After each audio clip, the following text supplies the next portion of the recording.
चलिए, इसके पहले हमने जो टॉपिक कवर किया था वो था आपका सिंपल माइक्रोस्कोप, यानी इसको हम बोलते हैं सरल सूक्ष्मदर्शी। ठीक है, तो सरल सूक्ष्मदर्शी या सिंपल माइक्रोस्कोप को हमने क्या किया था, प्रीवियस लेक्चर में कवर किया था। आज का जो लेक्चर है वो आपके मतलब के डिपेंड करता है कंपाउंड माइक्रोस्कोप या संयुक्त सूक्ष्मदर्शी। ठीक है, तो संयुक्त सूक्ष्मदर्शी या कंपाउंड माइक्रोस्कोप की इस लेक्चर में हम लोग क्या करेंगे, अध्ययन करेंगे। देखिए, जो चीज़ अभी हिंदी में चल रही है इसका इंग्लिश वर्जन भी तुरंत ही आपको मिल जाएगा। ठीक है, जो हिंदी के बच्चे हैं वो इसको देख सकते हैं। ठीक है, इंग्लिश वाले निराश न हो, इसके बारे में जस्ट इसका तुरंत इंग्लिश कन्वर्जन भी अपलोड हो जाएगा। ठीक है, तो इंग्लिश भी अपलोड हो जाएगा। चलिए, बिना समय को गवाए हम लोग क्लासेस को फिर से स्टार्ट करते हैं। ठीक है, तो यहाँ पर हम लोग संयुक्त सूक्ष्मदर्शी के बारे में बात करेंगे। संयुक्त सूक्ष्मदर्शी के बारे में आज हम लोग पढ़ने वाले हैं।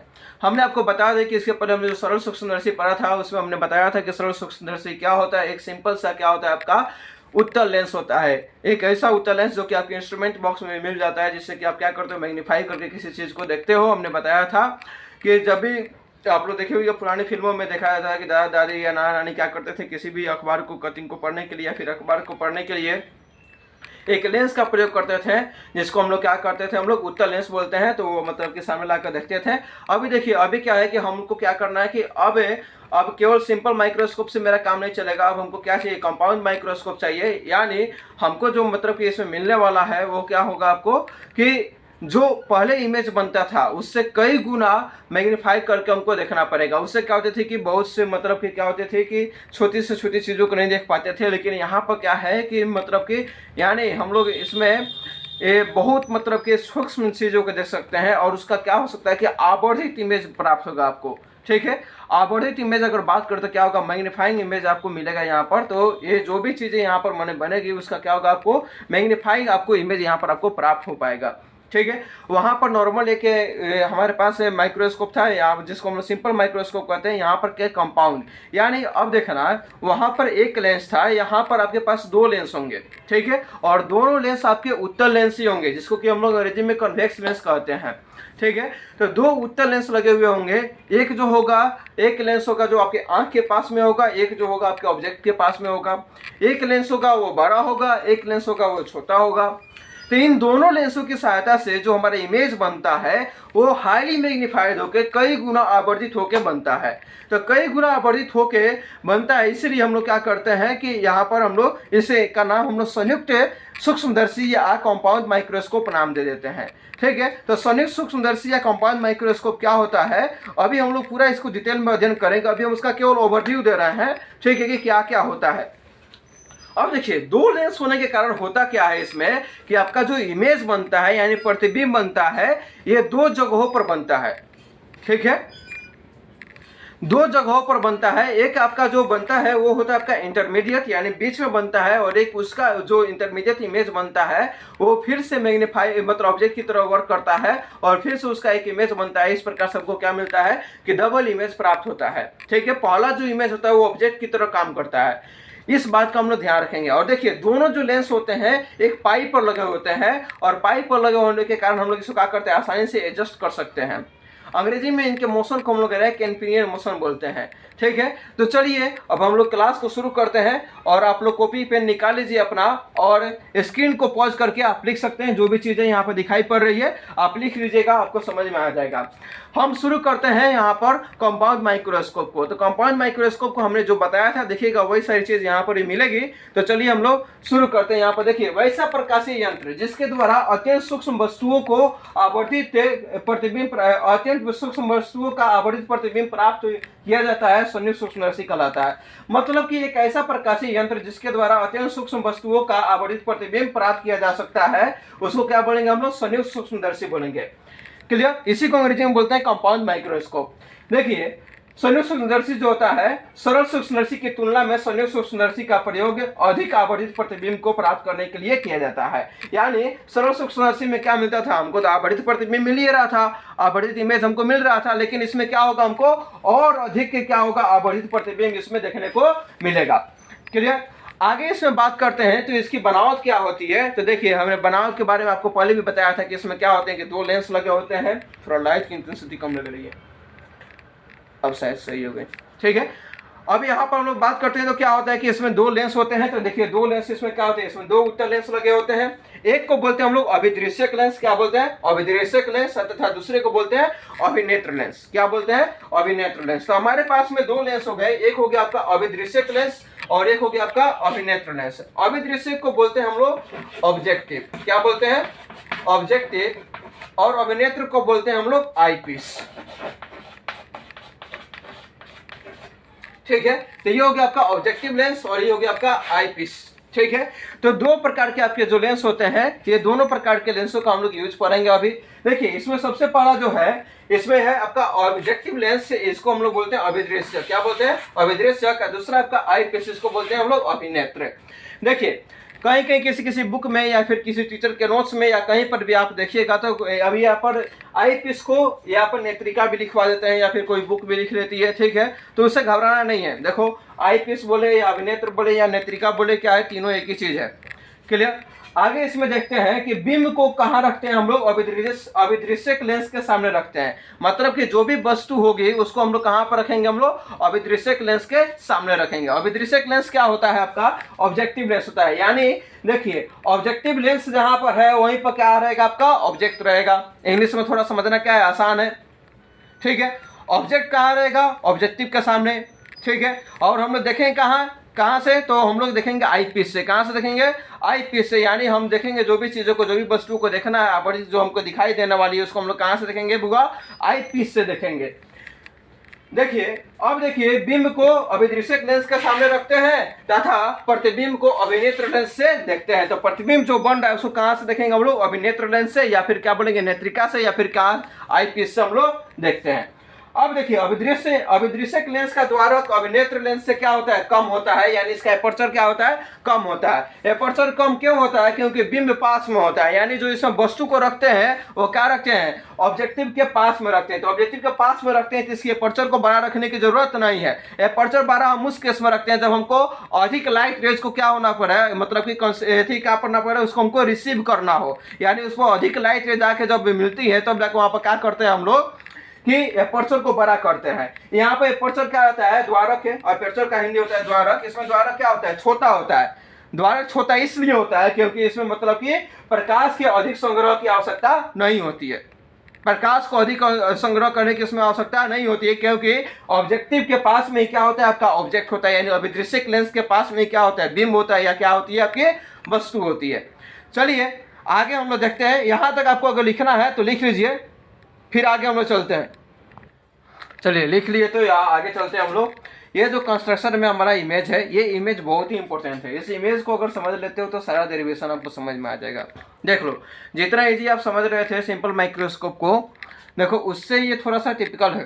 ठीक है, ये कॉम्प्लिकेटेड फॉर्म में आपको आएगा। ठीक है, तो इसमें देखो ये जो है आपका, ये क्या आपका आईपीस है, क्या है आपका, सॉरी ऑब्जेक्टिव है, ये ऑब्जेक्टिव है, ये क्या आपका आईपीस है। देखो आईपीस इसमें क्या होता है, बड़ा होता है, ऑब्जेक्टिव क्या होता है, छोटा होता है। हमने बताया था क्योंकि ऑब्जेक्टिव क्या होता है, ऑब्जेक्टिव के पास में ऑब्जेक्ट होता है, इसलिए इसका एपर्चर का साइज क्या होता है, आपका छोटा होता है। क्लियर। अब देख लो यहाँ पर हमने क्या रखा है, एक ऑब्जेक्ट। तो ऑब्जेक्ट यहाँ पर कौन है, हमारा ए बी क्या है, हमारा एक ऑब्जेक्ट है। तो देखो यहाँ पर एक ए बी ऑब्जेक्ट तुमको दिखाई पड़ रहा है। क्लियर। अब इससे क्या हो रही है कि दो लाइट रेज निकल रही है। एक लाइट रेज पैरेलल निकल रही है। तो पैरेलल जो लाइट रेज आती है प्रिंसिपल एक्सिस के, वो क्या होती है कि आपके मतलब कि रिफ्लेक्शन के बाद में वो क्या होगी, फोकस से निकल जाएगी। तो ये क्या होगी, फोकस से निकल गई। एक लाइट रेज क्या है, ऑप्टिकल सेंटर से गुजर रही है। तो ऑप्टिकल सेंटर से जो लाइट रेज गुजरती है वो अनडेविएटेड गुजरती है। तो देखो यहाँ पर कहीं पे आके क्या हो रहा है कि इमेज का फॉर्मेशन हो रहा है। तो ये इमेज क्या हो रहा है आपका, ए डैश बी डैश। यहाँ पर आपका जो इमेज बना वो क्या बन गया, आपका बेटा ए डैश बी डैश इमेज बन गया। ठीक है। अब ये जो ए डैश बी डैश इमेज बना, यही जो इमेज है वो वर्चुअल ऑब्जेक्ट की तरह काम करता है आईपीस के लिए। ठीक है। तो अब देखो ये ऑब्जेक्ट की तरह वर्क कर रहा है, तो क्या इससे भी लाइट रेज निकलेगी, तो इससे भी दो लाइट रेज निकलेगी। एक लाइट रेज जो निकलेगी वो क्या होगी, आपके ऑप्टिकल सेंटर से डायरेक्ट पास हो जाएगी। तो ये वाली लाइट रेज क्या होगी, ऑप्टिकल सेंटर से पास हो गई। दूसरी लाइट रेज क्या होगी, पैरेलल निकलेगी। तो क्या होगी आपकी मतलब के ऐसे डेविएट होके ये कोई मतलब की निकल जाएगी हमारी। ठीक है। तो अगर इसकी बात करते हैं हम लोग, तो यहाँ पर क्या हो गया आपका, एक लाइट रेज ऑप्टिकल सेंटर से एक लाइट रेज पैरेलल पास हो गई। क्लियर। अब देखो, अब होता क्या है, यहाँ पर कहीं तुम्हारा आंख है, यहाँ से तुम इस चीज को सब कुछ देख रहे हो, तो इसका प्रतिबिंब जो हमारा क्या बनेगा, कभी ये दोनों तो अनंत पर चल जाएगी लाइट रे, ये ठीक है, कभी मिलेगी नहीं। तो इसको हम लोग पीछे लाकर क्या करते हैं, हम लोग इधर पीछे लाकर मिलाते हैं। तो यहाँ पर देखो एक पॉइंट पर मिलते हुए नजर आ रहा है, इस पॉइंट को बोलते हैं A double dash B double dash. देखो यहाँ पर ये क्या हो गया आपका ए डबल डैश और ये हो गया बी डबल डैश। तो यहाँ पर कहीं एक हमारा क्या होता है, फाइनल इमेज आकर बनता है, ठीक है।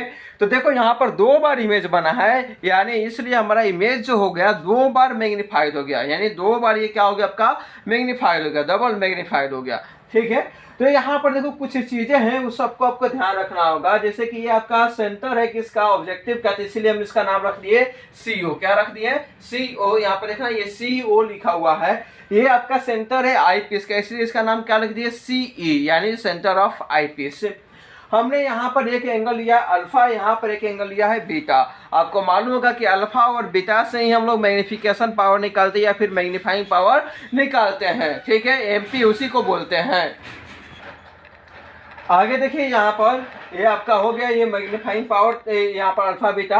अब यहाँ पर क्या है आपका कि एक चीज और चीज आपको ध्यान रखनी होगी, यहाँ पर देखो यहाँ से ये ऑब्जेक्ट से लेकर ये सेंटर, यहाँ पर सेंटर से लेकर ये ऑब्जेक्ट की दूरी को क्या बोलेंगे हम लोग, यू नॉट बोलेंगे, ठीक है। यहाँ से देखो फोकस तक की दूरी को क्या बोलेंगे हम लोग, एफ नॉट बोलेंगे। यहाँ पर देखो इसके लिए हमारा क्या है, यहाँ पर एफ ही दिया हुआ है, तो यहाँ से लेकर यहाँ तक की दूरी को क्या बोलेंगे हम लोग, एफ ही बोलेंगे, यानी focus length of eyepiece. अब देखो जो इमेज बना है हमारा, ये इमेज कहाँ बना है, list distance of distance vision पर, तो उसको क्या बोलेंगे, VE। क्या बोलेंगे, VE। तो VE किसके बराबर होगा, D के बराबर होगा। अब ये जो दोनों लेंस है ये क्या है, एक ट्यूब पर लगे हुए हैं, ये ट्यूब है, ठीक है, इस पर लगे हुए हैं, तो इस पर मतलब क्या करते हैं, आराम से घसका सकते हैं, ले जा सकते हैं, आगे पीछे कर सकते हैं। तो इसकी लंबाई जो है वो पूरी क्या है, L है। क्या है आपकी, L है। तो पूरी लंबाई क्या हो जाएगी आपकी, L हो जाएगी, L आपकी डिस्टेंस हो जाएगी, या L लंबाई हो जाएगी किसकी, ट्यूब की। अब हमारे ख्याल से लग रहा है कि आपको सारे टर्म इसमें के क्लियर हो चुके होंगे। यहाँ पर हमने एक P पॉइंट लिया है, यहाँ पर आप Q R S कुछ भी ले सकते हो, कोई दिक्कत नहीं है, ठीक है। तो चलो हम लोग आगे चलते हैं और आगे इसका क्या करते हैं, हम लोग मैग्नीफाइंग पावर या मैग्नीफिकेशन पावर को हम लोग क्या कर रहे हैं, प्रूव करने की कोशिश करते हैं।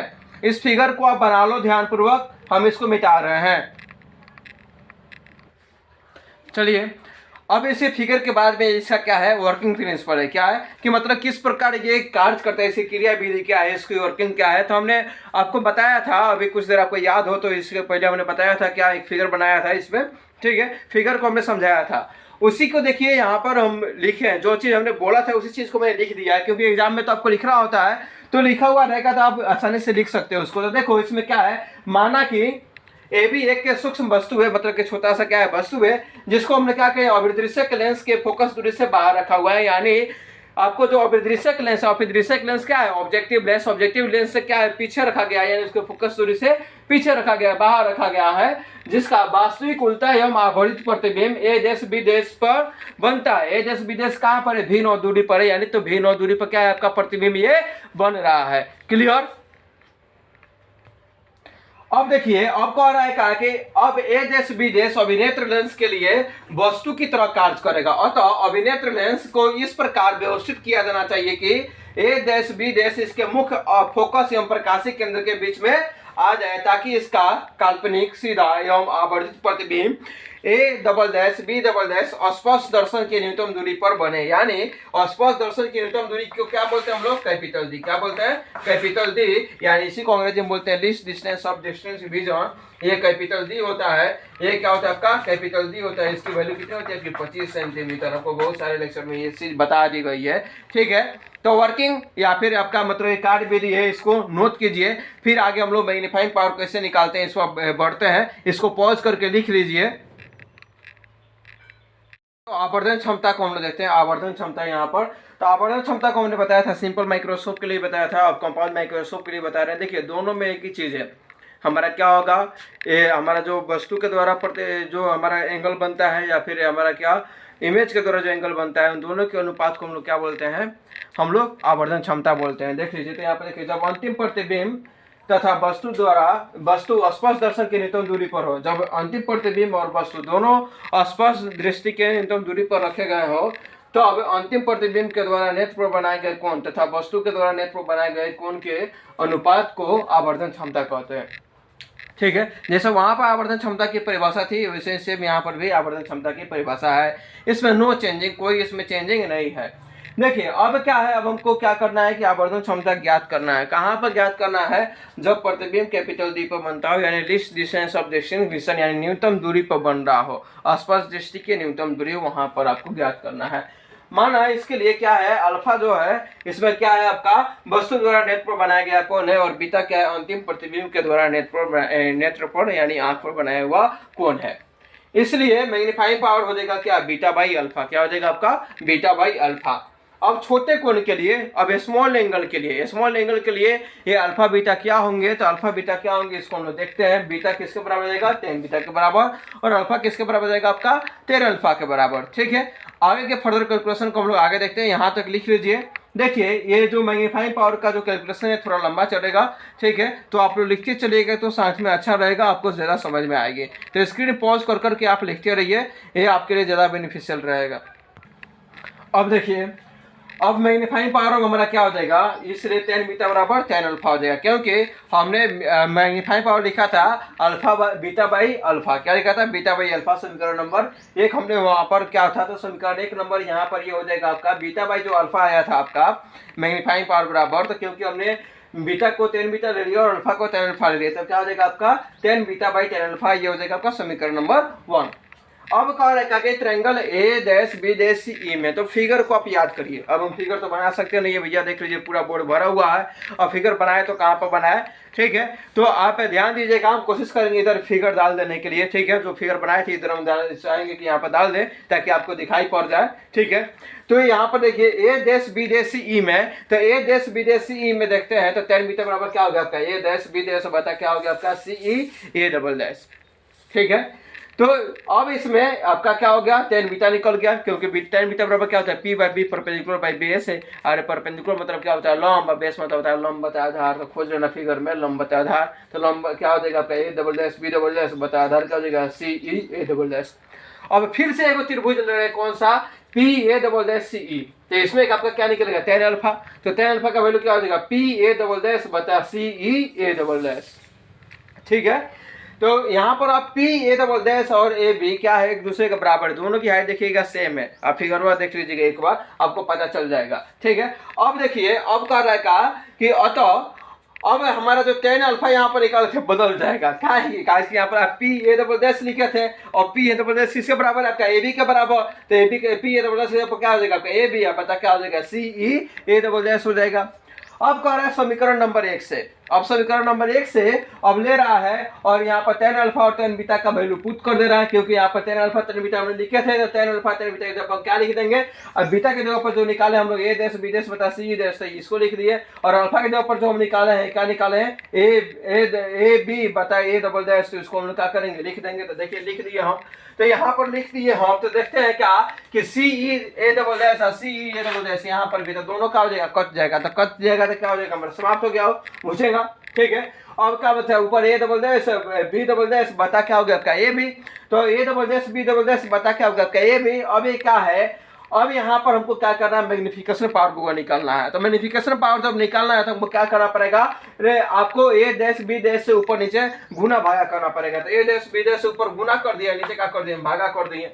देखिए सामान्य मतलब कि चीज से गुना भागा करने से क्या होता है कि उसको कतरने पर एक आता है वैल्यू, इसीलिए कोई फर्क नहीं पड़ता सभी पर, लेकिन हमको जो इच्छित चीज चाहिए वो मिल जाती है। जैसे कि मान लीजिए किसी भी चीज में, जैसे कि 8 है, 8 में आप क्या करते हैं, 2 से गुना, 2 से क्या करते हैं, भागा करते हैं, तो नॉर्मली क्या होगा कि इसमें आपका कोई चेंज नहीं होने वाला है, क्योंकि आप ओवरऑल क्या किए, 1 से किए हैं, कुछ जो भी काम किए हैं, ठीक है, तो इसमें कोई चेंजिंग नहीं आने वाली है। लेकिन आप जो विकसित चीज चाहिएगा वो क्या होगा, मिल जाएगा। तो ऊपर नीचे अगर एक ही चीज से गुना करते हैं तो हमारा समीकरण पर कोई फर्क नहीं पड़ता, लेकिन जो चीज हमको चाहिए होता है वो क्या होता है, आपका मिल जाता है। तो देखिए अब देखिए यहाँ पर A double dash B double dash हो गया, अगिंतु ए बी, अब बताए ए बी है इंटू क्या हो गया ए डैश बी डैश। तो इस चीज को हम लोग क्या करते हैं, यहाँ पर लाते हैं, इसको क्या करते हैं, यहाँ पर भेज देते हैं। तो भेज दे, आसानी है भेजना। तो ए डैश बी डैश को यहाँ पर ला दिए तो क्या हो गया, ए डैश बी डैश हो गया, और ए बी को इधर भेज देते क्या हो गया, आपका ए बी हो गया। तो अब देखिएगा A double dash B double dash बटा ए बी को हम लोग क्या बोलते हैं, एम ई। क्या बोलते हैं, एम ई। और ए डैश बी डैश बटा ए बी को क्या बोलते हैं हम लोग, एमओ। क्या बोलते हैं, एमओ। ठीक है, तो एम ई और एमओ हमारा निकल के आएगा मैग्नीफाइंग पावर। ये क्या होता है, टोटल मैग्निफिकेशन होता है, ये टोटल मैग्नीफाइंग पावर निकल के आया है। लेकिन हमको क्या चाहिए, मैग्निफिकेशन तब चाहिए जब हमारा क्या है कि इमेज, सॉरी हमको इसमें से क्या करना है, पार्टिकुलरली आपको मैग्निफिकेशन निकालना है। ये टोटल मैग्निफिकेशन क्या होगा आपका, एमओ इंटू एम ई हो गया। ये हो गया इक्वेशन नंबर 2। अब चलिए फर्दर कैलकुलेशन को आगे बढ़ाते हैं और आगे कैलकुलेशन करते हैं इसमें। ये तो मैग्निफिकेशन में जो हमारा आया था एमओ एम ई, तो एमओ एम ई क्या है, किसके बराबर है, तो एमओ जो है वो क्या है, ए डैश बी डैश बटा ए बी के बराबर है, जो कि क्या है, वस्तु का आपका आवर्धन है। एम ई क्या है आपका, A double dash B dash बटा ए बी के बराबर है, जो कि क्या है आपका प्रतिबिंब का आवर्धन है। अब देखिए मैग्निफिकेशन आप जानते होइएगा, मैग्निफिकेशन क्या होता है आपका, मैग्निफिकेशन होता है m बराबर v बटा u। ठीक है, तो m बराबर v बटा u होता है। तो यहाँ पर देखिए थोड़ा सा चेंजिंग हुआ है, उस चेंजिंग को थोड़ा आप ध्यान दीजिए। तो देखिए यहाँ पर m बराबर क्या होता है आपका, m बराबर अगर आप ध्यान दीजिएगा तो m बराबर होता है आपका v बटा u। क्लियर। अब जो m बराबर v बटा u जो होता है, उसी के अनुसार ये जो mo है आपका क्या है, तो mo है तो यहाँ पर क्या हो जाएगा, vo। ठीक है, ये क्या हो जाएगा आपका u, चाहे v नॉट बटा u नॉट। अब क्या है, माइनस साइन है, क्या है, साइन कन्वेंशन के अनुसार। अब देखिए यहाँ पर देखिए आपका जो एम ई है, एम ई क्या हो जाएगा, वी बता क्या हो जाएगा आपका यूवी हो जाएगा। क्या हो जाएगा आपका, यूवी हो जाएगा। क्लियर। तो इस चीज को आपको क्या करना है, ध्यान रखना है। अब यहाँ पर क्या है, अभिनेत्र लेंस सरल सूक्ष्मदर्शी की तरह व्यवहार करता है। देखिए एक लाइन लिख दे रहे हैं, सब क्या है आपका बहुत सारा कैलकुलेशन बचा लिए हैं। ठीक है, आप ध्यान दीजिएगा इसमें, नहीं तो हमको फिर क्या लगाना पड़ता है, लेंस मेकर सूत्र लगाना पड़ता है। जैसे कि वहाँ पर हम लगाए थे, आपको ध्यान हो तो सिंपल माइक्रोस्कोप में, सरल सूक्ष्मदर्शी में, तो वहाँ पर कैलकुलेशन फिर एक बोर्ड का आ गया था, लेंस मेकर फॉर्मूला का, सॉरी लेंस फॉर्मूला जब लगाए थे तो 1/v करके जब निकालते देखिएगा वहाँ पर निकला हुआ है, यही चीज निकला हुआ है। तो सीधे हम लिख दिए क्या, अभिनेत्र लेंस की तरह करता है, सरल सूक्ष्मदर्शी की तरह व्यवहार करता है। तो क्या हो जाएगा, एम ई बराबर 1 + d बटा एफ ही हो जाएगा। चलो भाई ठीक है, अब करते हैं समीकरण नंबर 2 से। तो समीकरण नंबर 2 से हम लोग निकाल लेते हैं मैग्नीफाइंग पावर। क्या हो जाएगा आपका यहाँ पर माइनस v नॉट बटा u नॉट हो जाएगा। ये क्या हो जाएगा आपका, एम ई की जगह पर क्या आ जाएगा हमारा 1 + d बटा एफ ही आ जाएगा। क्लियर। अब देखिए अब यहाँ पर आपका क्या हुआ कि मैग्निफिकेशन निकल के चला आया। इस मैग्निफिकेशन को आपको क्या करना है, रिमेंबर रखना है।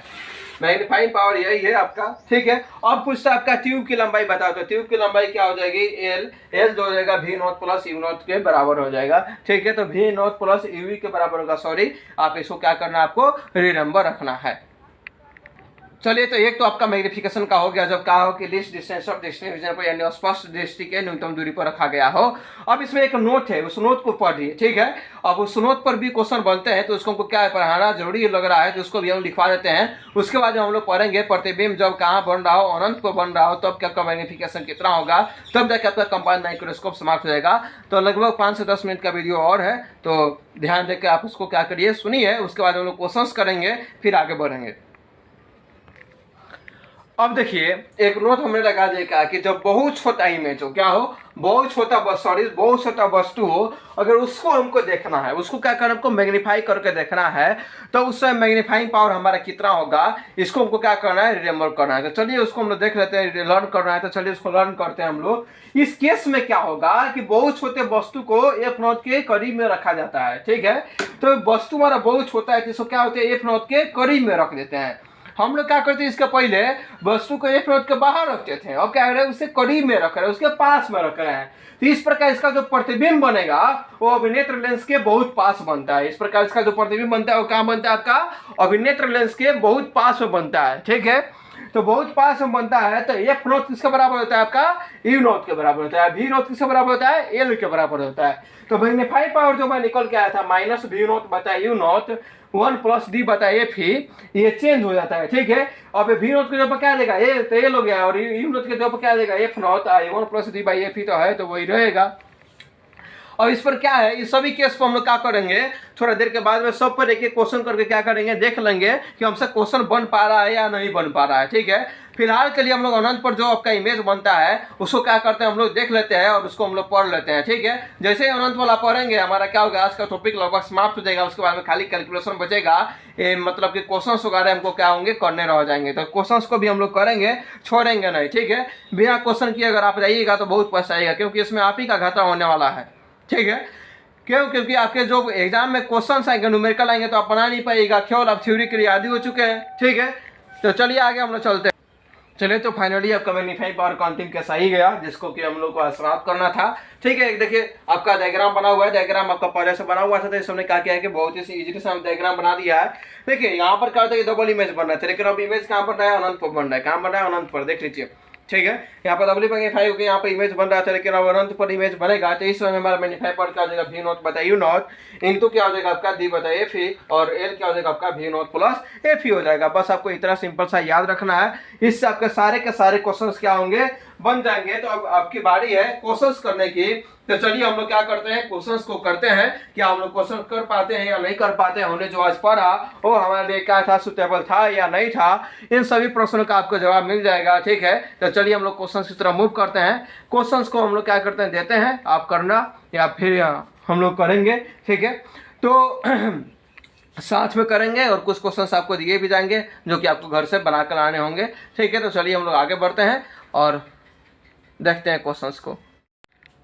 देखिए आपके स्क्रीन पर एक क्वेश्चन आपको दिख रहा होगा। यहाँ पर क्वेश्चन देखिए, पढ़ते हैं हम लोग। किसी संयुक्त सूक्ष्मदर्शी में लगे अभिदृश्य एवं अभिनेत्र रेत की फोकस दूरियां क्रमशः 4 सेंटीमीटर तथा 10 सेंटीमीटर है। अगर एक वस्तु को अभिदृश्यक लेंस से 5 सेंटीमीटर की दूरी पर रखते हैं तो अंतिम प्रतिबिंब स्पष्ट दृष्टि की न्यूनतम दूरी पर बनता है। तो ज्ञात करना है हमको, क्या ज्ञात करना है, आवर्धन क्षमता और नली की लंबाई। ये दो चीज को क्या करना है, हमको ज्ञात करना है। तो चलिए इन दोनों चीजों को ज्ञात करते हैं। जो क्वेश्चन में दिया उस चीज को क्या करते हैं, हम लोग लिख लेते हैं, फिर आगे हम लोग बढ़ते हैं धीरे धीरे। ठीक है, तो यहाँ पर ध्यान दीजिएगा। तो यहाँ पर देखिए आपका जो दिया हुआ है, आपका किसी संयुक्त सूक्ष्मदर्शी में अभिदृश्यक एवं अभिनेत्र लेंस। तो अभिदृश्यक क्या होता है, आपका ऑब्जेक्टिव होता है एफ का वैल्यू कितना दिया आपका 4 सेंटीमीटर। ठीक है, हो गया आपका। उसके बाद दिया अभिनेत्र। अभिनेत्र क्या होता है आपका एफ ई का वैल्यू कितना हो गया आपका 10 सेंटीमीटर। कितना हो गया आपका 10 सेंटीमीटर। और कहा आएगा कि एक वस्तु को रखा गया है लेंस से 5 सेंटीमीटर की दूरी पर, तो क्या हो जाएगा आपका यू नॉट का वैल्यू कितना हो जाएगा आपका -5 सेंटीमीटर। अब इसका हमको क्या करना है, मैग्निफिकेशन निकालना है। क्या निकालना है, मैग्निफिकेशन, आवर्धन। तो मैग्नीफाइंग पावर क्या होता है आपका -v0 बटा u0 1 प्लस d बटा एफ ई। क्या यही होता है, तो यही होता है। तो चलिए हम लोग आगे क्या करते हैं, इसको फर्दर चेक करते हैं। देखिए यहाँ पर v0 की वैल्यू हमको नहीं दी हुई है, u0 की वैल्यू दी हुई है, d की वैल्यू 25 सेंटीमीटर ये मालूम है, एफ ई का वैल्यू दिया हुआ है। तो क्या अगर हम v0 निकाल लें तो क्या हमारा मैग्नीफाइंग पावर निकल जाएगा। तो इसको निकालने के लिए हम लोग क्या करेंगे, सीधे लेंस फार्मूला पर जाएंगे। और लेंस फार्मूला आपको मालूम है 1/v बराबर क्या होता है, 1/v माइनस 1/u बराबर क्या होता है 1/f। अगर हमको नॉट ऑब्जेक्टिव के लिए वो हमारा भी ओ निकालना है तो सबके ऊपर क्या लगा देंगे, ओ लगा देंगे, नॉट लगा देंगे। ठीक है, ठीक है, तो यहाँ पर क्या हो जाएगा 1/v0 का वैल्यू आपको निकालना है, तो 1/v0 यहाँ पर ये हो गया। ठीक है, यहाँ पर -1 बता u0 कितना है आपका -5 है, तो -5 रख दीजिए। और f0 का वैल्यू कितना आपका 4 है, तो 1/4 ये हो जाएगा। तो यहाँ से 1/v0 बराबर क्या हो जाएगा आपका 1/4 और माइनस क्या हो जाएगा 1/5। इसको जब आप कैलकुलेट करोगे तो लोगों से कितना हो जाएगा 20 हो जाएगा, ये कितना हो जाएगा 5 हो जाएगा, ये कितना हो जाएगा तुम्हारा 4 हो जाएगा, तो 1/20 हो गया। तो 1/20, तो यहाँ पर v0 का वैल्यू कितना आ जाएगा, यहाँ पर 1/20 से देखो, तो यहाँ पर क्या हो गया v0 का वैल्यू कितना हो गया तुम्हारा, यहाँ से 20 निकल के आ गया। अब इसको इसमें रख दो v0 का जगह पर, तो v0 की जगह पर कितना हो गया तुम्हारा 20 हो गया। और ये क्या हो गया u0 कितना आपका -5 है, इंटू 1/d प्लस एफ ई, तो यानी 25 बता क्या हो जाएगा आपका एफ ई कितना आपका 10 है। तो कर लो, ये कितना हो गया आपका माइनस से माइनस कट जाएगा, तो कितना हो जाएगा आपका 4 हो जाएगा, 5 का 20 है, इंटू क्या हो जाएगा ये देखो, ये 2.5 है, एक कितना होता है 3.5। इसको गुना कर लो तो कितना हो गया तुम्हारा, इसको गुना कर लोगे तुम्हारा आंसर निकल के चला आएगा। तो इसको गुना करो तो तुम्हारा आंसर कितना निकल के आता है 14। कितना निकल के आ जाएगा 14 तुम्हारा निकल के आ जाएगा। करना चाहते हो तो कर लो। यहाँ पर देखो, ये ऐसे भी देखना चाहते तो क्या हो जाएगा 1.5 दूनी कितना हो गया तुम्हारा 7, या फिर 1.5 7, 7 19 का देगा 14, ये तुम्हारा क्या हो गया 14 आंसर हो जाएगा। क्लियर। तो बहुत ही इजी सा क्या था, एक सवाल था जिसको कि आपको कर लेना था। तो क्या हम कर सकते हैं ऐसा सवाल? हाँ जी बिल्कुल, हम लोग ऐसा सवाल कर सकते हैं। चलिए फिर हम लोग क्या है आगे बढ़ते हैं, नेक्स्ट क्वेश्चन पर एक क्वेश्चन और देते हैं, आप इसको करके देखिएगा। देखिए इसी क्वेश्चन से संबंधित हम लोग क्वेश्चन करते हैं। देखो ये जब हमारा अंतिम प्रतिबिंब क्या हुआ था, स्पष्ट दृष्टि की न्यूनतम दूरी पर बना था। अब ये अगर आपको क्वेश्चंस दे रहा हूं कि अगर ये मतलब प्रतिबिंब कहाँ बने, अनंत पर बने, जब अनंत पर प्रतिबिंब बने तो हमारा उस समय में आवर्धन क्षमता क्या हो जाएगा, नली की लंबाई क्या हो जाएगा। ये क्वेश्चन आपका होमवर्क रहा, मैं आपको इसको लिख दे रहा हूँ और आप इसको घर से करके लाओगे। ठीक है, तो चलो यहाँ पर देखते हैं इसको। ठीक है, प्रश्न वही है, सेम क्वेश्चन वही है, सब कुछ वही रहेगा। FO FE जो है वो सब वही रहेगा। आप क्या है, प्रतिबिंब बस अनंत पर बनना है तो आपको आवर्धन क्षमता ज्ञात करना है उस समय, और नली की लंबाई क्या होगी ये आपको ज्ञात करना है। चलिए आज के वीडियो लेक्चर में हम लोग इतना रह देते हैं, फिर और सारे क्वेश्चंस आपको मिलते रहेंगे। ठीक है, इतना आप बना के रखिएगा और कमेंट बॉक्स में आपका आंसर दीजिएगा। चलिए आज के लिए धन्यवाद, गुड बाय।